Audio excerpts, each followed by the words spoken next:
부동산, 특히 아파트 값이 상승세입니다. 하지만 특례 보금자리론이나 50년 만기 주택담보대출 상품 등 서민 대출 상품은 종료가 됐죠.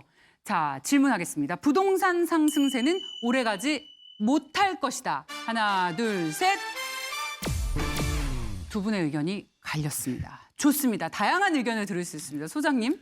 이게 특례보금자리론 종료가 부동산 가격 상승세에 영향을 미칠 것이냐라는 거는 저는 그렇게 보지는 않습니다. 사실 요건들 좀 잘 따져보셔야 돼요. 특례보금자리론을 받으려고 했었을 때는 가장 크게 걸리는 것 중 하나가 시세가 9억 이하만 대출 상품이 나왔었습니다.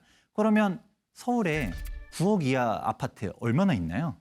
있습니까? 그렇죠. 우리가 노도강, 금관구라고 얘기를 해도 거기서 9억 이하 아파트를 찾기가 어려운데 아무래도 이제 중하급지를 상승시키는 역할들을 했었고 이게 받쳐줘야 상급지도 올라가기 때문에 영향은 있는데 사실 종료돼가지고 문제가 생긴다라고 하기에는 문제가 생기려면 9월 때부터 문제가 생겼어야 됐어요. 왜냐? 9월 달에 이미 기금이 소진되다 보니까 올해까지는 연장을 해주긴 하는데 네. 한도가 생겼습니다. 바로 어떻게 했냐? 6억 이하 아파트만 해주도록 또 바뀌었어요. 그러면 사실 서울에 9억 이하도 찾기 어려운데 6억 이하는 이거는 뭐 빌라 사라고 지원하는 건가 싶을 수가 있겠죠.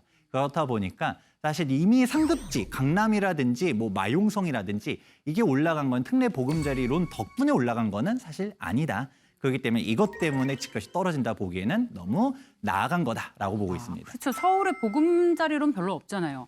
그런데 박정우 교수님은 또 반대 의견입니다. 네, 저는 뭐 올 상반기에 올해는 부동산이 좀 통계적으로 오르는 수치로 기록될 만큼 상승 기조를 이어갈 거라고 전망하면서 그 원인을 저는 뭐로 봤냐면요. 가장 중요한 건 정부가 부동산을 적어도 지금보다는 더 떨어뜨리지 않겠다라는 강력한 정책적 의지가 있었거든요. 그게 바로 아까 말씀 주셨던 특례 보금자리론, 그다음에 전세자금 반환 대출, 그리고 50년 주담대 이런 것들인데요. 그런데 이걸 슬슬 종료하기 시작하고 있습니다. 그렇다면 지금 부동산 경기를 받치고 있었던 가장 큰 요인이 하나 슬슬 없어지기 때문에 그렇다면 이제 오래가지 못할 가능성도 많다. 네. 이렇게 말씀을 드린 거죠.